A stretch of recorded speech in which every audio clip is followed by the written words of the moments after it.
Hello everyone, good morning. I'm super excited to be back for my third ENCC here in Toronto. Thanks for having me. Welcome to Riding the Wave, little play on words if you like that, turning media attention into mass public mobilization. So I am Leanna Pizzani, I'm representing World Animal Protection Canada today, and I'm gonna walk you through one of the biggest drop everything and hop on this immediately moments that I have ever experienced in my almost 8 years with the organization. So we're gonna chat brand, we're gonna chat media strategy, lead generation, social media fundraising, and of course, the Engaging Networks tools that set us up for success and helped us hop on an opportunity, move quickly, and take advantage of a really timely moment to advance our work for the animals that are stuck at Marineland here in Ontario.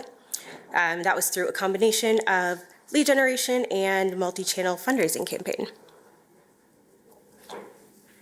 So in case we've not met before, again, I'm Leanna Pizzani. I'm the Communications Manager at World Animal Protection Canada, and I have over 15 years of experience in digital marketing for social good. That includes mostly paid social media, inorganic strategies, content creation, influencer marketing, lead generation and acquisition, branding, brand awareness, copywriting. If you know, you know. I do have a Master of Arts in online political movements, which is perfect for me as a chronically online person. And lately, Threads is my squirrel of choice. Didn't see that coming for 2026, but I'm all about Threads right now. That looked better on my computer, I promise. If World Animal Protection is new to you, we are an animal welfare charity with offices in 12 countries around the world. And together we work with local communities, the private sector, civil society, and governments across 47 different countries. And we focus our efforts on transforming the global systems that cause immense suffering to animals and really addressing those root causes of animal suffering so that we can make the biggest difference for the greatest number of animals. And of course, before I go further, I really need to give credit to our amazing World Animal Protection Canada team. None of them were able to make it today, unfortunately, so I'm here solo. But this Marineland campaign that I'm presenting on today was successful really because our whole team made it a top priority. And also because of the care, expertise, time, resources that our team has been putting into brand awareness and media strategy and campaigning for years. And that gave us the necessary foundation to hop on this big cultural moment when that moment came. And I also want to give credit to our partners who helped make our lead generation program the success that it is, including our agency partner principals. In the words of Hilary Duff, let's go back to the beginning. It's October 2025. If you weren't singing Golden from K-pop Demon Hunters, you were saying your latest catchphrase, nothing beats a Jet 2 holiday, and holding space for Wicked Part 2. And then all of a sudden, we hear this aggravating, grating voice, and it turns out to be Marineland threatening to euthanize 30 beluga whales, literally all of a sudden. Love that. So this is truly a wild moment in history because World Animal Protection, along with our colleagues at other animal welfare charities, had been reaching out to Marineland and the Ontario government for years, offering to help facilitate a solution for the whales and the hundreds of other animals that are stuck there. And we never got a response. So of course, the threat of 30 whales being euthanized made media headlines. It was a huge deal. And it became our top priority. Like I said, we dropped everything. As soon as this news broke, we dropped everything to try and help these whales. Exhibit A. So this is Erin Ryan, our wildlife campaign manager, literally on the floor of Metro Hall here in Toronto, taking media calls and interviews in between our in-person meetings. Because I didn't mention, this all happened while we were having like an in-person retreat. And on the first morning of the retreat, where we were all away from our desks, is when we saw this news. So great timing, really. So Erin is a champ and was, taking media calls from the floor. I was not joking around when I said we really dropped everything. So in Q4 last year, so between October and December, we ended up seeing over 1,000 pieces of media coverage. And putting that into perspective, that is a 163% increase from our coverage in Q3 last year. And we also hit a record number of impressions from that coverage with over a billion with a B, impressions globally. We had news stories being published truly all around the world, including in Italy randomly. The next metric is maybe more of a vanity one, but it helps, I think, put all this into perspective. We earned about $100 million in ad value equivalent from this coverage. So yeah, October was a really wild time for our team, but certainly made sense to hop on this, and it really paid off for us. So I briefly touched on this, but I want to make sure I call this out really explicitly. Of course, we were not able to predict Marineland's absurd choices with their announcements, or that this would be a massive media moment that it sparked. That, of course, is just not predictable. But what was and is in our control, all of us as organizations, is our proactive brand and media strategies that put us in positions to be able to hop on these big cultural moments when they do arrive. Our team sends out press releases, they pitch op-eds, they're building connections with journalists so that we can be the organization that they call when it comes to specific topics or issues. And we were a leader on the Marineland issue for years prior to this moment. So I think that's important context. You really do have to invest in your brand to be able to be that go-to organization. And additionally, our organization doesn't overlook the importance and necessity of brand awareness and regularly investing with money in the brand. And so we have a brand campaign every year, as well as run regular brand research that informs our approach. So that put us in a position of public trust and credibility. Again, so we were able to jump into this Marineland kerfuffle and automatically be that voice of authority. And again, we didn't predict any of this. We could not. We had other lead gen and fundraising plans already sorted for the fall. Everything was ready. We had copy. We had creative. But, 30 belugas and the hundreds of other animals needed us, so made sense to drop everything and pivot. Is anyone more low-key traumatized by the word pivot than nonprofit employees? I don't know. So within a few days, just a few days, we launched a new e-letter action, of course, on Engaging Networks, urging Premier Doug Ford to step in and work with us and Marineland to find a solution for the animals. We had already sent Ford our viable solutions, but we needed to get his attention. So our supporters could fill out this form that you see here, and then they would get taken to the next page, which showed the sample letter that was being sent, and they would be able to make any little edits to that if they'd like. And we did send this action out via email to our supporters because we knew it was such a big moment that our entire list would really care about it, so we wanted to make sure that they got in on it. But then we also worked with our agency partner principals to develop lead gen ads, knowing that this was an action that pretty much all of Ontario and Canada was really going to care about. And we also know from past campaigns that if a supporter or a new lead are going to make a donation quickly and convert quickly, they're most likely doing it on our optimized thank you page / donation form thank you page. So we host this on Engaging Networks as well, and it really, this is exactly what it looks like. It is an optimized donation form that acts as a thank you page. We tested this maybe 4 or 5 years ago and found that this is where we were getting the most conversions. Significantly more conversions come through this page than in the welcome series. So we've kind of implemented this across all of our lead gen actions.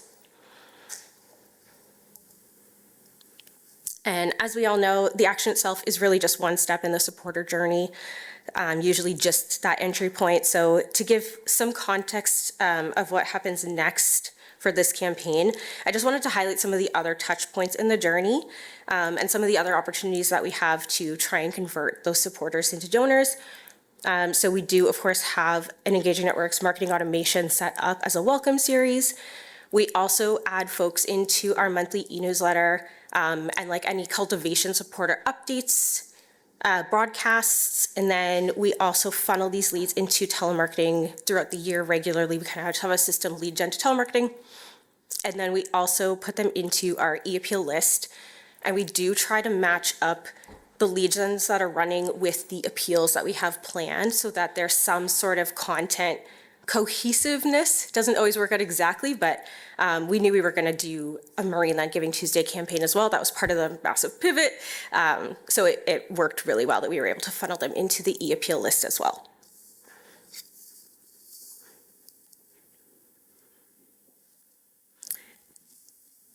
So this campaign, yes, please laugh at this meme I made. I'm really proud of myself. This campaign really crossed all of our channels, including organic social. It's not often that we get to poke fun at the government because we do want to collaborate them genuinely and work together to improve the life of animals. But Doug Ford made it a little too easy with this Marineland issue for me to poke some fun. So this is a meme I made when Doug Ford decided that building a new casino made more sense than helping these animals. Then wanted to share some of the creative from the paid lead generation social ads. Again, these were developed in partnership with principals. Pretty direct to the point, really spelling it out. There is a video here. I was hoping we could play this with no sound. Yes, we can. Amazing. Thank you. Oh, it does have sound. That's okay. Just to give an example of, we run a lot of these text over B-roll ads, and they perform really well for us. So if you've not tried it, highly recommend. And then I also wanted to include that we had a non-whale ad because we knew that we wanted to prime our audience on the broader roadside zoo issue here in Ontario. More to come later in the presentation, but I think it was important to kind of have that in the mix, and it also was an opportunity to test the performance of the bear, which is a species that performs really well for us otherwise, against the whales and see if it resonated. Okay, so we had a great e-letter form, we had compelling social, creative, that's all nice, but how did it actually perform? Because of the urgency around this campaign, we were only in market for 20 days, which is much shorter than we'd like to be, but that's what made sense at the time with the timing that we had in the other campaigns we knew we needed to run. But in that time, we still managed to bring in 7,500 leads, which I think is pretty good for 20 days. That averages to 375 leads per day, so not bad at all. And even during this really busy and competitive pre-holiday timing on Meta in October, we were able to keep our cost per lead super low, averaging at $1.82. But most significantly, we were able to bring in over $5,000 in direct donations directly attributed to our Meta ads, that thank you page that I showed earlier. And this number is not including any of the donations that came in through our channels, our other channels during this time, so nothing that came through the website or anything like that. But I want to note that this is more than double we would normally bring in on that thank you page. We know that our social ads really bolster our asks on other channels, so we don't expect this amount to come in from that. So this was a really big win for us. It was really exciting and showed that this campaign, all the late nights and maybe tears shed that happened were well worth it. Okay, so what's a girl to do with 7,500 warm leads right before the holiday season? We're gonna retarget them with donation asks, of course. So most years our Giving Tuesday donation ads on social media, like I said, act as a bolster to other channels. They're an additional impression for our email audiences. And we know from years of running this program that most of our donations do come through email. So our social media ads really work best as kind of just a boost. We retarget our email list on social so that they kind of see it a few times and then are more likely to give over email. But 2025 was not a usual year for us, and this was not a usual campaign. We ended up seeing over $6,700 come in on top of the thank you page donations given directly through our social media ads for Giving Tuesday. And those looked like this. So we also had a match for this campaign, which really helps. And then we also did a day of like hours left, donate before midnight kind of vibe, which also helped create a sense of urgency.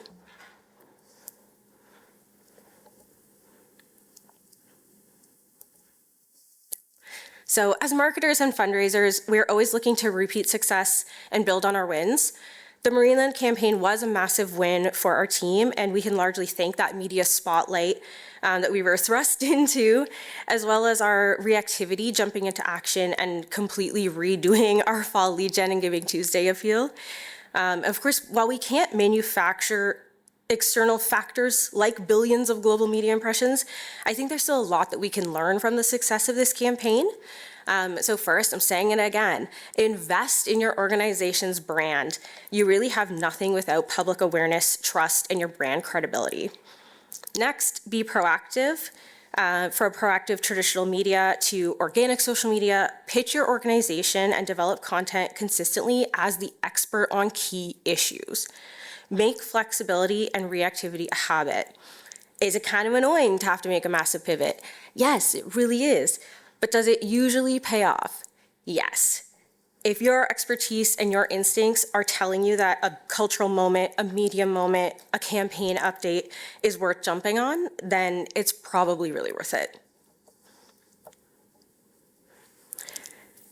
Sadly, regardless of what exactly happens with all the animals at Marineland, the 30 belugas, as well as the hundreds of other animals, we wanted to use the splash of this campaign to show that Marineland is unfortunately just one of many low welfare venues where animals are seen as entertainers. So I made another meme because I love a meme. While the Ford government went on a 14-week winter break during this time, rude, we launched an evergreen hand raiser action. So we launched our No More Marinelands campaign, again, developed with our pals at Principles. And it's a hand raiser aligned with our global work to end the exploitation of wild animals used for entertainment. This issue is especially bad in Ontario. There are dozens of roadside zoos that operate unregulated. And this might shock you. Did you know that you actually don't need a license or a reason to own a tiger in Ontario? Don't you love that? You could just be walking around and like see a tiger. It is perfectly legal and totally normal and fine. Yeah, Joe Exotic planning his post-prison move to Ontario, 3, 2, 1. So again, we used an Engaging Networks forum for this action and tried to make it a pretty low barrier ask for supporters. Here are some of the creatives that we used. So again, trying to move away from just the whales. We wanted to test some other species because we know Marineland is the only like low welfare venue that still has whales, so we wanted to focus on the animals that might be seen at other roadside zoos, including bears. And how it's going right now, we first launched this campaign in December ahead of our end of year campaign. And then we relaunched it again in the new year. So we kind of took a break while we were doing the bulk of our holiday fundraising, and then we relaunched it again in the new year, knowing that it would be less competitive in the market at that time. And since then, so we ran it for just under 3 months. We brought in 10,000 leads, and we were able to keep that under $2 per lead, including the December competitive market. So quite proud of that. And we're looking to update this campaign and hopefully relaunch it in the fall, but I guess you never know what could happen. That's the current plan, but it's only April, so we shall see. And that's all. Thank you so much.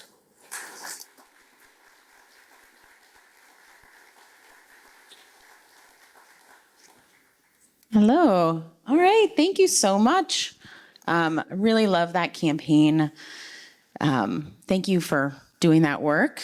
As a former employee of an animal welfare charity, I get it. So great work. All right. We have a bunch of questions. So I'm going to just start from the top. What was the conversion rate of new leads to new donors? I will have to look that up. Conversion rate new leads. I will be honest, I did not prepare that data for this presentation, but if we connect on LinkedIn or just come find me, I'm happy to look that up for you. Yes, find her later. Okay, you mentioned you spent money brand building, which helped with this wave. What did that messaging look like?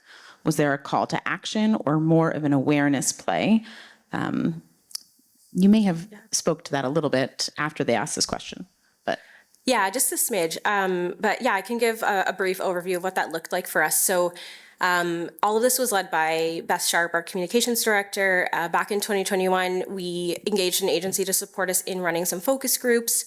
And so we really were trying to get a sense of our kind of brand presence in Canada, but also the messaging that would work well for us.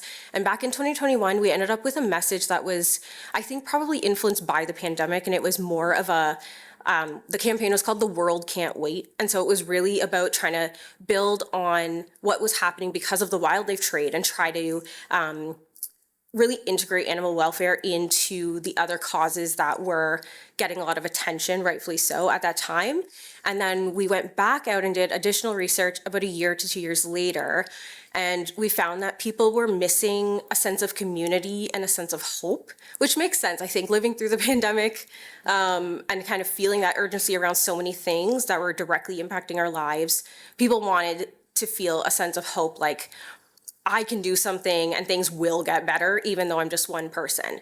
And so the next iteration of our brand campaign was called One by One. And so it was really encouraging people to take one small action, make one small choice, like eating fewer meals with meat. So a day of meatless meals a week, or don't choose a vacation that exploits animals, like don't go swimming with dolphins, for instance. So taking that one small action collectively to lead to massive change. And so that performed really well for us, and we are still running campaigns with that messaging. And I'll also say we had a lot of excellent support from our board and our executive leadership team who really believed in doing this work. And I think brand is something that can get cut from a budget quickly because it feels less urgent and important than something like fundraising campaigns. And I understand that, but I think brand is really the foundation to success. And we're very lucky that our board believes that as well. And I think we see it in action. We're getting that payoff now. Great. What data are you collecting for your new leads? So we are always collecting first name, last name, email, and 95% of the time phone number as well, knowing that we want to funnel these into telemarketing. So generally that's what we're collecting. If it's an e-letter action, we might also be collecting postal codes because we have a direct reason to grab that info. We are considering if there's additional information that we want to grab from supporters for a certain reason. We're considering how to work that into welcome series journeys so that we can follow up. But I think if we don't have a specific reason at the time of the initial action, we try to keep the fields to a minimum just to make it lower barrier and have folks sign it. Because we do get a lot of people commenting like, why do you need my phone number? Why do you need this? So just to make it lower barrier and kind of get them in the door, we try to keep it to just the 4 fields I mentioned. Yeah, that makes sense. Okay, was the hand raise action landing page built in Engaging Networks? And what is the call to action to get to the optimized thank you page form? So yes, all the pages that I showed are built in Engaging Networks, and was it the call to action for the Marineland or the No More Marinelands? It does not say. I'll just but say both, maybe. So the hand raise action. So the hand raiser. Yeah. So the No More Marinelands. Okay, that was essentially, it was just show support for this issue by signing this. I'm saying that terribly. Like a standard petition, right? Like I'm adding my name to this cause. I'm adding my name because I support this and I support your work on this campaign. So it wasn't as clear or specific as the e-letter action, but because this issue is it resonates so well with Ontarians and Canadians, it was a good opportunity for a hand raiser. We don't do that many hand raisers because they are more vague, and I think people don't always see the benefit or the immediate reason for signing, but because we had such a primed audience and we had the support of kind of the media just impressions, we felt that it would work well, and it has resonated still. Yeah, I think those types of actions are very low barrier to people. Yeah. Like they don't have to really think about it. They're like, yeah, I care about that. I'm going to sign my name. Exactly. And so it's a way to kind of get people to engage with you without asking a whole lot. For sure. Yeah. Yeah. Thank you. Yeah. Oh shoot, this turned off. Can you help me?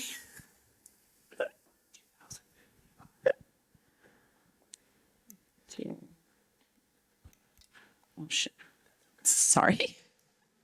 We're a tech company. I promise. Yeah. Anyway. Okay. How much do you think the authenticity of this campaign supported the exposure? That's a good question. I guess it depends on what exposure, but I do think we all know, I'm sure, that urgency really does play a part in success. But I think the public they're smart, right? They know when you're inventing urgency. They know when you're falsely manufacturing it and it feels fake. So I think this campaign was an opportunity where we didn't have to manufacture urgency at all. It was already there. People were seeing it in the news already. We didn't even have to educate them on the background of it. They were already seeing it in the media. So I think it was a genuine moment, and because we didn't have to manufacture that urgency or explain why it was so urgent and important, I do think that's why this campaign was such a massive success for sure. Great. We have less than 2 minutes, so we're not going to get to all of these questions, and there are a bunch. So please find her afterwards. I'm sure she's more than happy to chat with you. But we might have time for 1 or 2 more. Did the increased media exposure support increased fundraising revenue from new and current donors? Yes, absolutely, 100%. Yes, it did. Great. That's quick and easy. Okay. When retargeting the leads on Giving Tuesday, did you specifically refer to their past action? Not on social media. I'll be honest, I don't remember if that was included in any of the email copy for the e-appeal. I know with telemarketing, we usually do refer to the action that someone's come in on to make sure that it feels relevant to them, especially because that channel, I think we all know, people don't really like getting phone calls, and they know you're about to ask them for money. So making it as relevant and personal as possible helps. So we may have on email, but yeah, not on social.